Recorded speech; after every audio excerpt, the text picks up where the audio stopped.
ഇന്ന് പ്രധാനമന്ത്രിയുടെ സന്ദർശനം നടക്കുകയാണ്. ഏറ്റവും ഉറ്റുനോക്കുന്ന ഒരു സന്ദർശനം കൂടിയാണ്. കാരണം മറ്റൊന്നുമല്ല, കേന്ദ്ര സംഘത്തിന്റെ അവലോകനമുണ്ട്, ഇതൊരു ദേശീയ ദുരന്തമായി പ്രഖ്യാപിക്കുമോ തുടങ്ങിയ കാര്യങ്ങളുണ്ട്. അതിനൊക്കെ പുറമെ ഇന്ന് പ്രധാനമന്ത്രി എവിടെയൊക്കെയാണ് സന്ദർശനം നടത്തുക? ഈ ദുരന്ത മേഖലയിലെല്ലാം സന്ദർശനം ഉണ്ടാവുമോ?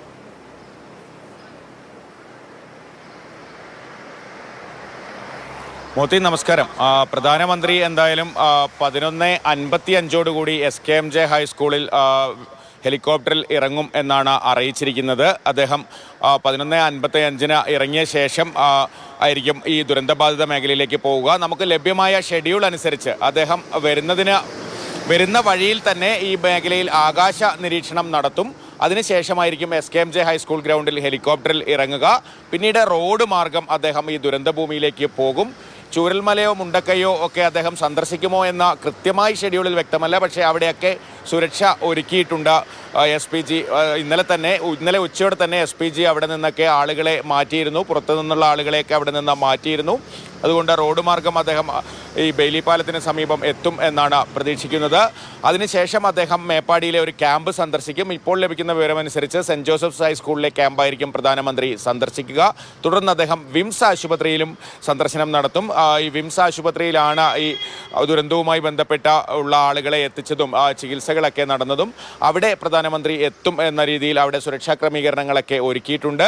അതിനുശേഷം അദ്ദേഹം തിരിച്ച് കൽപ്പറ്റയിലെത്തി കലക്ട്രേറ്റിൽ നടക്കുന്ന അവലോകന യോഗത്തിൽ പങ്കെടുക്കും. 3 മണിയോടെ പ്രധാനമന്ത്രി വയനാട്ടിൽ നിന്ന് തിരിച്ചു പോകും എന്നതാണ് സുരക്ഷാ ഉദ്യോഗസ്ഥർ അറിയിച്ചിരിക്കുന്നത്. എന്തായാലും ഇന്നലെ മുതൽ തന്നെ കനത്ത സുരക്ഷയാണ് പ്രധാനമന്ത്രിയുടെ സന്ദർശനവുമായി ബന്ധപ്പെട്ട് ഒരുക്കിയിരിക്കുന്നത്. കൽപ്പറ്റയിലും മേപ്പാടിയിലുമൊക്കെ SPG ഉദ്യോഗസ്ഥർ പലതവണ പരിശോധന നടത്തി. ഈ പ്രധാനമന്ത്രി പോകുന്ന റൂട്ടിൽ 10 മണി മുതൽ പൂർണ്ണ ഗതാഗത നിയന്ത്രണമാണ് പോലീസ് പ്രഖ്യാപിച്ചിരിക്കുന്നത്.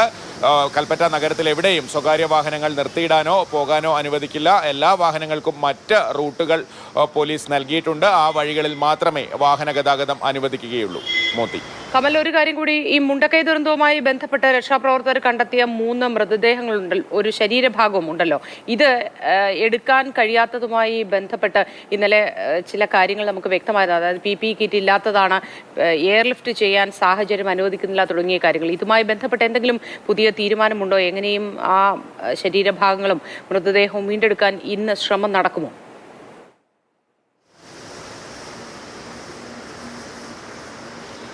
മോത്തി, ഇന്നെങ്കിലും ആ മൃതദേഹങ്ങളും ശരീരഭാഗവും വീണ്ടെടുത്തേ പറ്റുകയുള്ളൂ. ദുർഘടമായ മേഖലയിലാണ് ഈ മൃതദേഹങ്ങളും ശരീരഭാഗവും കണ്ടെത്തിയത്.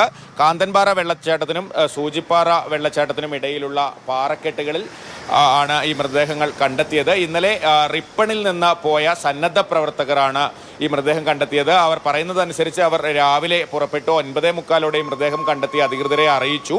എയർലിഫ്റ്റ് ചെയ്യാമെന്ന് അറിയിച്ച ഹെലികോപ്റ്റർ ഒരു തവണ വന്നെങ്കിലും കുറേ ദിവസമായി അവിടെ ഇരുന്ന് ജീർണിച്ച മൃതദേഹങ്ങളാണ്. അതുകൊണ്ട് PPE കിറ്റ് ഇല്ലാത്തതിനാൽ സുരക്ഷാ കാരണങ്ങളാൽ ഈ മൃതദേഹം എടുക്കാൻ കഴിയില്ല എന്നാണ് രക്ഷാപ്രവർത്തകർ അറിയിച്ചത്. അങ്ങനെ ഹെലികോപ്റ്റർ മടങ്ങിപ്പോയി എന്നാണ് ഈ രക്ഷാപ്രവർത്തകർ പറയുന്നത്. പക്ഷേ അധികൃതരിൽ നിന്ന് നമുക്ക് കൃത്യമായൊരു വിശദീകരണം ലഭിച്ചിട്ടില്ല. പക്ഷേ ലഭിച്ച വിശദീകരണം ഇതാണ്: എയർലിഫ്റ്റ് ചെയ്യാൻ ശ്രമിച്ചു, പക്ഷേ അവിടുത്തെ സാഹചര്യം അനുകൂലമായിരുന്നില്ല എന്നുള്ള വിശദീകരണമാണ് ലഭിക്കുന്നത്. എന്തായാലും ഇന്നലെ ആ മൃതദേഹങ്ങൾ വീണ്ടെടുക്കാൻ കഴിഞ്ഞിട്ടില്ല. 3 മൃതദേഹങ്ങളും ഒരു ശരീരാവശിഷ്ടവും അവിടെ ഉണ്ട് എന്നാണ് രക്ഷാപ്രവർത്തകർ അറിയിച്ചത്.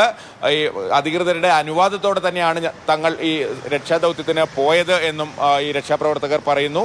വനം വാച്ചർമാരും ആ പ്രദേശത്തെ ആദിവാസികളും അവരെ സഹായിക്കാനുണ്ടായിരുന്നു. പക്ഷേ ഇന്നലെ വൈകുന്നേരം വരെ ഈ മൃതദേഹങ്ങൾ പുറത്തെത്തിക്കാൻ കഴിഞ്ഞില്ല. മോത്തി, ശരി കമൽ.